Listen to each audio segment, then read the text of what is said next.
Welcome to టీ10 నేను రేవతి. సుమారు 2 ఏళ్ల నుంచి హింసకాండతో అల్లాడుతున్న మణిపూర్ ప్రజలకు ఆ రాష్ట్ర ముఖ్యమంత్రి ఎన్ బీరెన్ సింగ్ క్షమాపణలు చెప్పారు. 2024 ఏడాది మొత్తం దురదృష్టకరం. గత ఏడాది మే 3 నుంచి ఇప్పటి వరకు జరుగుతున్న దానికి రాష్ట్ర ప్రజలకు నేను క్షమాపణలు చెబుతున్నాను అని మంగళవారం ఇక్కడ ఏర్పాటు చేసిన విలేకరుల సమావేశంలో ముఖ్యమంత్రి తెలిపారు. అనేక మంది నిరసరాయులయ్యారు. నేను చాలా బాధపడుతున్నాను. రాష్ట్ర ప్రజలకు నేను క్షమాపణలు చెబుతున్నాను అని బీరెన్ సింగ్ అన్నారు.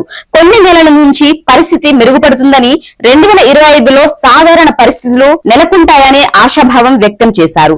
ఇప్పటి వరకు దాదాపు 200 మంది మరణించారు. దాదాపు 12,247 ఎఫ్ఐఆర్లు నమోదయ్యాయి. 625 మంది నిందితులను అరెస్టు చేశాం. పేలుడు పదార్థాలతో సహా సుమారు 5,600 తుపాకీలు, 35,000 మందుగుండు సామగ్రి స్వాధీనం చేసుకున్నామని ముఖ్యమంత్రి తెలిపారు. తగినంత భద్రతా సిబ్బందిని, నిర్వాసితులకు సహాయం చేయడానికి, వారికి కొత్త ఇళ్లు నిర్మించడానికి తగినన్ని నిధులను కేంద్ర ప్రభుత్వం సమకూర్చిందని ముఖ్యమంత్రి తెలిపారు. 2023 మే నుంచి మణిపూర్ లో హింసకాండ ప్రారంభమైంది. అప్పటి నుంచి ఇప్పటి వరకు మణిపూర్ ప్రభుత్వం కానీ, కేంద్ర ప్రభుత్వం కానీ వీటిని నివారించలేకపోయింది. ప్రధానమంత్రి నరేంద్ర మోడీ ఇక్కడ కనీసం పర్యటన కూడా చేయలేదు. ఇలాంటి నేపథ్యంలో ముఖ్యమంత్రి క్షమాపణలు చెప్పడంపై ప్రజలు పెదవి విరుస్తున్నారు.